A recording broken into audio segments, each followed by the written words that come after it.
If you remember yesterday, 10 a.m. advisory, all of southeast Louisiana was taken out of the margin of uncertainty. We've never been placed in, and in fact, models still since yesterday have been trending more and more east, which really takes any threat or impacts away from us, even along the Mississippi coast. So is this pretty solid at this point? That we know where it's going to go? Yes, we do know where it's going to go. And the good news is it's staying away from us. So great news for us, still a big rainmaker and still a big problem for folks in Florida. Most of the state of Florida, even if this had been tracking more west, we're going to be inundated with some very heavy rainfall. So I start with a wider look at radar. Notice, and again, you could kind of say this is all associated with Alberto.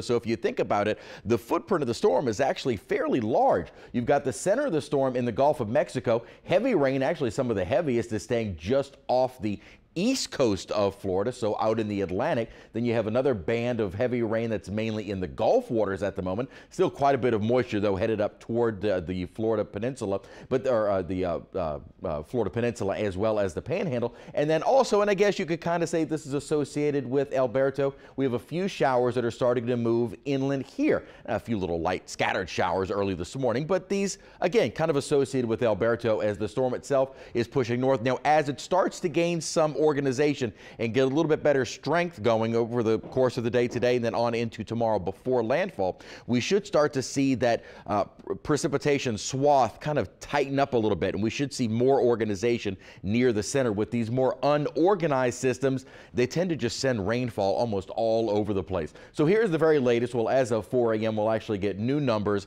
at 7 a.m., and we'll have those for you as soon as they come in. Motion is toward the north-northeast at 13 miles an hour, so at least it is moving fairly quickly. Notice the bright kind of flare up of convection, so the center of it is probably more up and through here now. Kind of hard to find any circulation on infrared satellite. You have to wait for the visible satellite to come out, but the storm center is probably a little bit more north from where the 4 a.m. advisory places it, as most of the convection is starting to get better developed right near the center. That also what happens is as it starts to gain strength, a lot of these outer bands start to weaken as most of the energy begins to concentrate near the center of circulation. These, again, kind of more unorganized subtropical systems tend to spread right out all over the place. Forecasted track, a lot more certainty as we'll continue along this path, kind of following an upper level trough, an upper high that is sitting out in the Gulf of Mexico as it moves up toward Panama City sometime Monday afternoon. If you remember, the timing kind of kept slowing down a bit and it was looking like early Monday morning.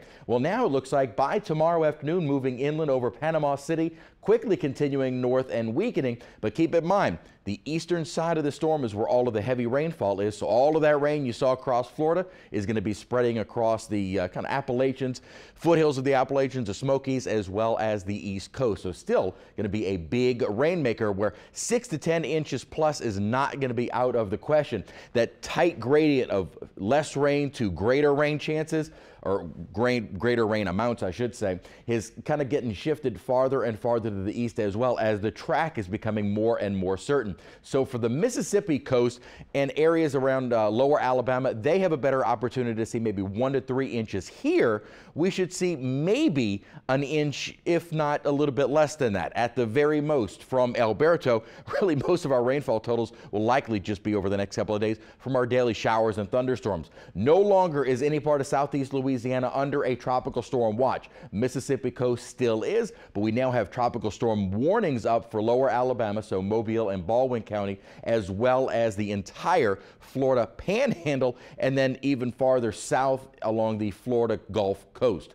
Storm surge watches no longer in effect for any part of our viewing area. It has been removed from the Mississippi coast. Now it's gotten shifted a little bit more to the east as well, so lower Alabama and the Florida Panhandle. So we're kind of getting taken out of a lot of these watches and warnings. No longer are we under a flash flood watch. Some more good news there. That has been removed, as any showers that we tend to see over the next couple of days shouldn't be enough. We shouldn't see those efficient rain producers that would cause any kind of widespread flash flooding. Maybe some isolated, just like we tend to see almost every summertime afternoon, that potential. Here are the showers that we have on radar now. And again, these are, I guess you could say, associated with Alberto, but very, very light showers moving in from the east as well. Really, any rainfall that we see during the course of the day today will likely be these light little showers kind of moving in. And you can actually see, because we're looking off toward the east, some of the blow off cloud tops from those. But otherwise, we'll be starting out with some sunshine, looking toward downtown with temperatures in the 60s on the north shore, mid to upper 70s south of the lake. A bit of a temperature difference. A little bit of cloud cover, though, south of the lake has kind of prevented us from getting much cooler.